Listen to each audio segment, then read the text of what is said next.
Howdy guys, welcome back to another one. Today we're doing some more TSS. This one is going to be intended for turkeys, and this is 20 gauge, 3 inch. One of you guys requested this. Ounce and 5/8 of TSS number 9, buffered and all that good stuff. This is a BPI recipe, changed a little bit because I couldn't make the original work. It calls for instance, 2 nitro cards as a gas seal and a fold crimp that there was no way that was ever going to be able to be folded. So I ditched one of those and added a little bit of an overshot card and all that stuff, but it's not too different. Let's get into it. The original data lists 28 grains for 1090 FPS, I believe it was. It's been a few days since I looked at it, but I'm going to use 28.2 just to get to that 1100 FPS mark, maybe slightly more than 1100. The PSI is way down in the low 9,000s, so this has plenty of room to increase powder if you want to, just by a little bit. So anyway, what we're using today is this one right here. This is really good for heavy assemblies like this is in the larger gauges, mainly a 410 powder, but ounce and 5/8 of TSS in 3 inch 20 gauge. It's probably actually even possible in 2 3/4 inch 20 gauge using this, but I ain't tested that yet, and I've not seen data for it, but this is good for that. It's good for ounce and 7/8 of TSS in 16 gauge, and all the way up to 3 ounces in 10 gauge. But anyway, that's what we're using. Again, number of the day, 28.2. After that, we are using a brand new primed Fiocchi 3 inch 20 gauge hull. I did add a little bit more skiving to the hull mouth because, well, to be honest, I don't think Fiocchi hulls are skived quite enough, and sometimes you get a hull that's skived on one side where it needs to be, the proper depth, and then the other side has no skiving whatsoever. I noticed that so much on clear hulls. It's probably the same for the colored ones too. I wouldn't imagine it'd be any different, but it's hard to see with the colored hulls like red, blue, green. You can see it really well on the clears. But after that, we are using a 70 thou Maxi Nitro card, 20 gauge obviously, because this is 20 gauge. After that, we have the TPS 20 gauge wad, and this one is already cut. These were sent to us by Martin, so thanks Martin. And well, inside that we are using a 20 gauge 1/4 inch felt wad. Yes, this is 20 gauge diameter and it is going inside of a 20 gauge wad. You really need 32 gauge diameter wads, which is 0.530, to go inside of the 20 gauge TPS wad, but these are felt. They squish down really easily. About flew out of my hands. You can see it squishing right there. It'll conform to the inside of that perfect, and when it conforms down, it actually builds up a little bit more than 1/4 inch, brings it up to the proper stack height inside the wad. For me anyway, I like to leave my TSS, and sometimes steel too, about a millimeter, maybe half a millimeter below the top of the wad, because it's TSS or steel, a lot harder than barrel steel, at least TSS is anyway. Steel shot is typically a little bit softer, but can still score your barrel. It's just a precautionary, not really safety thing. Safety for the bore, I guess. Anyway, moving on. We are using, that's not the TSS, here. TSS number 9. You could also use 8, 8.5 if you want to. The smaller shots with TSS, shot sizes with TSS are better for turkey. I'm sure all you guys know that. After that, we are using this, the buffer. You don't have to buffer this. Some people say TSS don't make a lick of difference with, or buffer doesn't make any difference with TSS, and I think it does. We have shot some unbuffered TSS assemblies and ones with buffer, and the buffer tends to help out quite a bit, at least I think. But to me, what the buffer is doing not so much is protecting the shot from deforming. It's keeping the pellets more tightly locked together inside the bore, inside the shell, which helps with patterns is the way I see it. I don't think it really cushions the shot at all. because it's tungsten. I guess the pellets can deform each other, but they can't really deform because of setback or being squeezed through the bore. I guess they would be deformed through setback if they're deforming each other. It's happening during a setback. Anyway, let's actually start throwing this together. Okay, so I have the dust in here. Again, 28.2. We'll get that seated. I think my finger will fit in this hole. No, it's going to get stuck for sure. But, yeah. That's about as far as I can take it. Let me grab the wad tamper out of here. Gary Caskey's wad tamper, facebook.com/gary.d.caskey. I wonder if that brought it up enough to where it wouldn't get stuck. No, it's still going to get stuck. Yeah. Anyway, facebook.com/gary.d.caskey if you want any of his tools.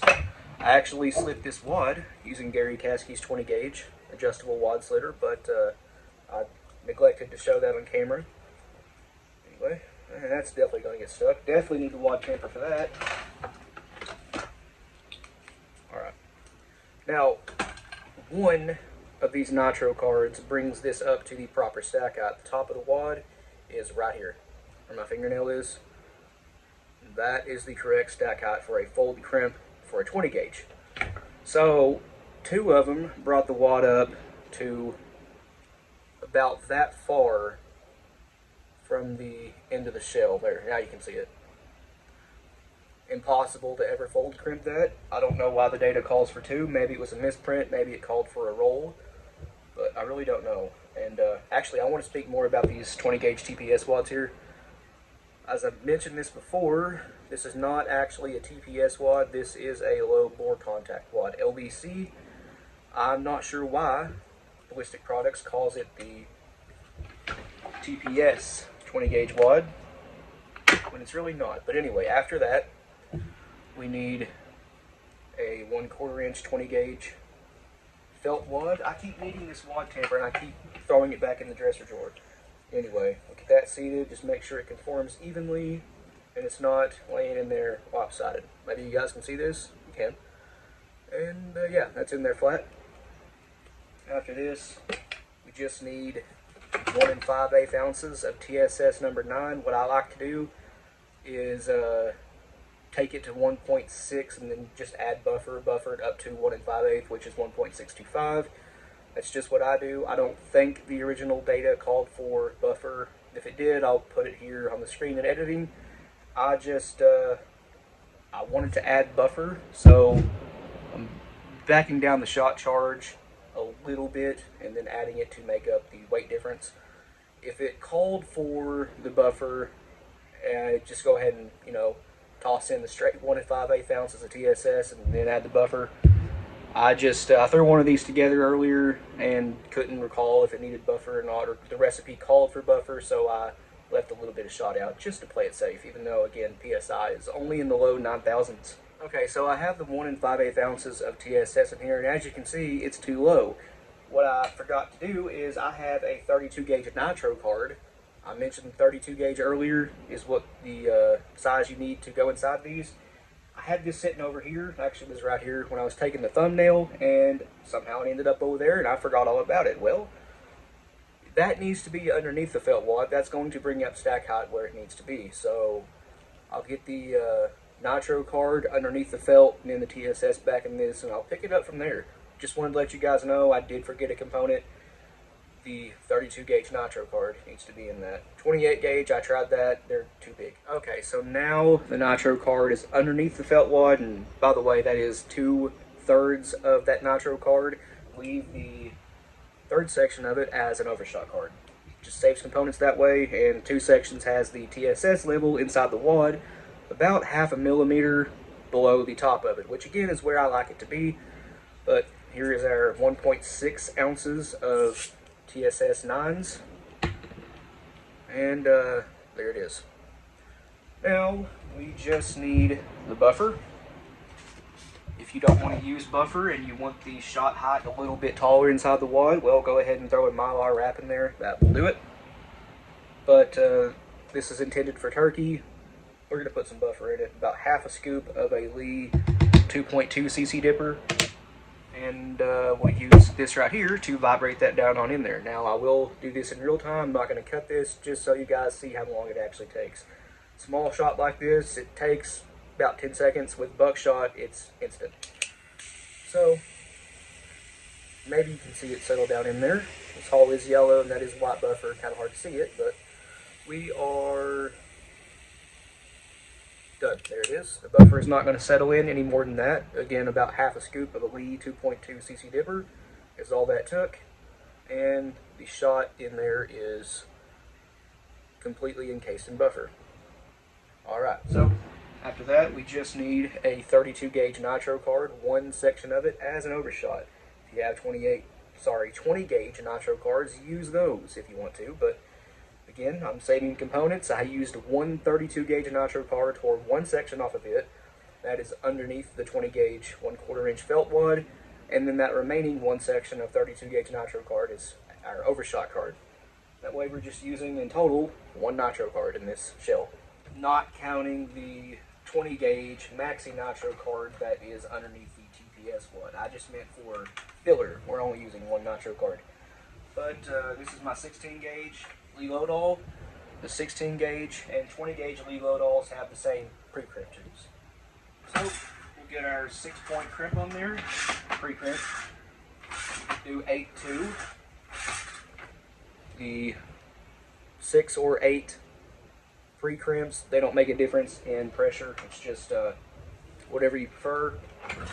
Rebacitor, this is the GOT Rebacitor, and it does this. It domes in the top of the shell, creates a radius around the center of the crimp, and once you final crimp this or hit it with a crimp finisher, that's going to look great. Now I don't have a 20 gauge press set up, so I'll just be hitting this with a GOT BN2 off camera. Actually, before I do that, there's one thing I want to test out here. Someone in the comments a little while back said that the 16 gauge Lee Loadall can also crimp 20 gauge shells and it won't deform them. You just have to use a crimp finisher afterwards. I want to test that out myself because I don't think that that's true. I would assume that... No, it actually worked. It's belled out like on top real bad. It's got a good mushrooming going on, but I mean, that worked. And as you can see, this is my 16 gauge press. That's in there quite loose. I have a 16 gauge hull nearby. Yeah, I do actually. Just to prove it's 16 gauge. There. So, the guy in the comments, I don't remember your name, I'm sorry, or I would definitely give you credit for this, was right. The 16 gauge Lee Loadall can, in fact, put a pretty good fold on a 20 gauge. I didn't know that, but that's cool to know. It still needs hit with a crimp finisher, or at least run through the 20 gauge final crimp too, because that's got a serious bell going on there. Can you guys even see it? Maybe. I don't know. But I'm going to hit this with the crimp finisher now, and we'll close this video out. Okay, here's the end result. We have a nice taper on there. Although, again, these yellow hulls make it hard to see the taper, but hit it with a BN2, and that crimp is really, really nice.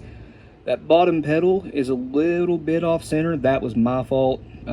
I skived the hull. Maybe you guys seen it whenever I was showing the hull off, but when I was giving it more skive, I put a little bit of a nick in the top of it, and I didn't really care. I was going to use it anyway, but there it is.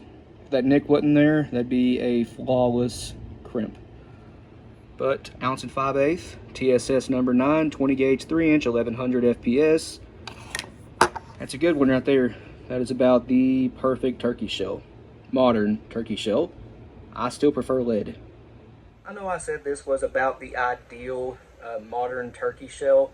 My personal ideal modern turkey shell would be 28 gauge, number 9 TSS.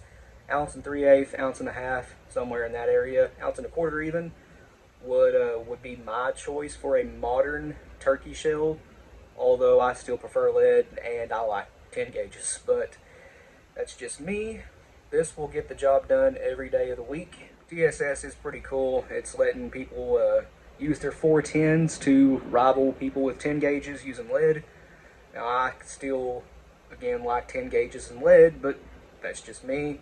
I can admit 410, yeah, it can probably outdo a 10 gauge with lead shot, but still. I'm still working on the lighting for these videos. As you guys can see about right here in this corner, a glare. And I just have an LED little circle light thing. I think it's actually for makeup. Pretty sure my wife had that for a makeup setup, but I commandeered it. And sometimes it causes a glare, and it needs to be upgraded. So right now, neither me nor Josh have a 20 gauge set up to do TSS in the idea of turkey hunting for, patterns. But we'll get one eventually. We're working on getting a rifled barrel 20 gauge right now, so we can do some 20 gauge slugs that need a rifled barrel. So we'll pattern this one eventually, but it probably won't be anytime real soon. We could get a choke though for his dad's 88 Maverick 88 20 gauge. That would probably do it, but we want to get a good choke, maybe kicks.